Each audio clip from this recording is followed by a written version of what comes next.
Hi friends, welcome back to our channel. చాలా రోజుల నుంచి చూస్తున్నారు మీరు. ఈసారి మనం ఈ స్టూడెంట్స్ మీద కాన్సన్ట్రేట్ చేద్దాం. ఎగ్జామ్స్ టైం దగ్గరకు వచ్చింది. డిసెంబర్ 23 దగ్గరకు వచ్చేసింది. సో చాలామందికి జనవరిలోనో ఫిబ్రవరిలోనో ఎగ్జామ్స్ ఉన్నాయి. దానికి ఎలా ప్రిపేర్ అవ్వాలి దాని గురించి మనం ఇప్పుడు వీడియో చేద్దాం. దీంట్లో మీకు ఫ్రాంక్లీగా చెప్తున్నాను, మా పిల్లలకి చేసిందే వాళ్ళకి బ్రహ్మాండమైన రిజల్ట్స్ వచ్చినాయి. అలాగే చాలామంది స్టూడెంట్స్కి చేశాను నేను. అదే మీకు కూడాను ఇప్పుడు నేర్పించే ప్రయత్నం చేస్తాను. దీన్ని ముందే మీరు బాగా చక్కగా ప్రీ ప్రోగ్రామ్ చేసుకోండి, రిపీటెడ్గా చేసుకోండి, చాలాసార్లు చేయండి.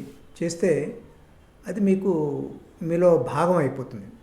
అప్పుడు ఏమవుతుందంటే అది ఒక కండిషన్ రిఫ్లెక్స్గా ఏర్పడి న్యూరో అసోసియేటివ్ కండిషనింగ్ అలా అయిపోయి మీరు కరెక్ట్గా ఎగ్జామ్కి వెళ్ళి కూర్చునేటప్పటికి మీకు పూర్తిగా మైండ్ రిలాక్స్ అయ్యి మీరు పూర్తిగా పరీక్ష మీద కాన్సన్ట్రేట్ చేయగలుగుతారు.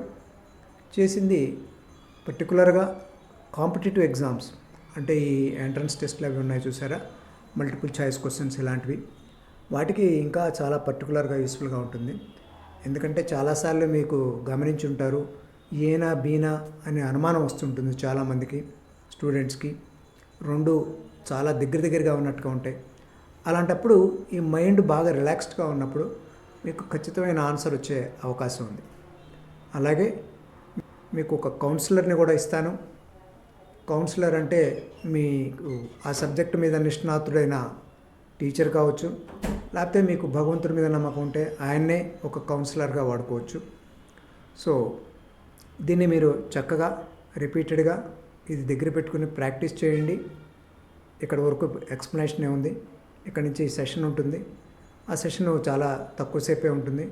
అది రిపీటెడ్గా మీరు చేసుకున్నప్పుడు అది మీలో భాగం అయిపోయి మీరు నిజంగా ఎగ్జామ్కి వెళ్ళే టైంకి అది బాగా మీకు అక్కరకు వస్తుంది. చాలా యూస్ఫుల్గా ఉంటుంది. చాలా ఫ్యాంటాస్టిక్ రిజల్ట్స్ వస్తాయి. అయితే గుర్తుపెట్టుకోండి, నేను ఎప్పుడు ఏ వీడియో చేసినా 100% అని ఖచ్చితంగా దేనికి చెప్పను.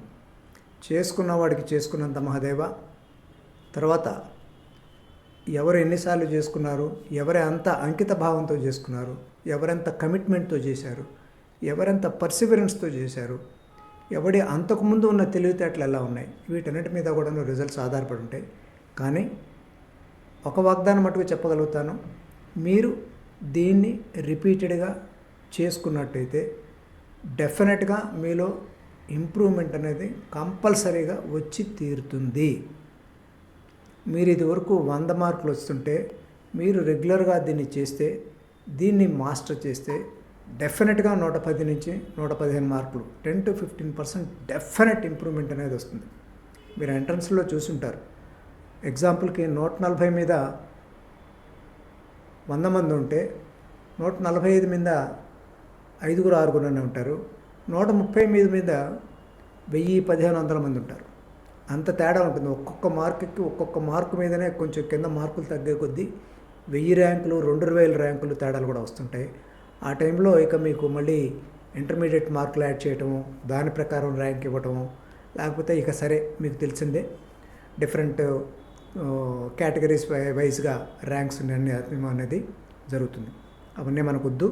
మన పెర్ఫార్మెన్స్ని 1 మార్కు పెంచుకున్నా కూడా అంటే కొన్ని 100 ర్యాంకులు మీకు పైకి పెరిగిపోతారు.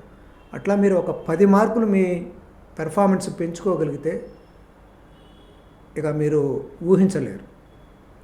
మీరు నిజంగా రెగ్యులర్గా చేయగలిగేటైతే, ఈ చెప్పిన ప్రిన్సిపల్స్ని చదువులో కూడా అప్లై చేయగలిగేటైతే, వీటిని చదువుకునేటప్పుడు కూడా అప్లై చేయగలిగినట్టయితే probably sky is the limit. So మనం సెషన్లోకి వెళ్ళిపోతున్నాము ఫ్రెండ్స్. All the best. జాగ్రత్తగా ఈ సెషన్ ప్రాక్టీస్ చేయండి. Let us come to the session.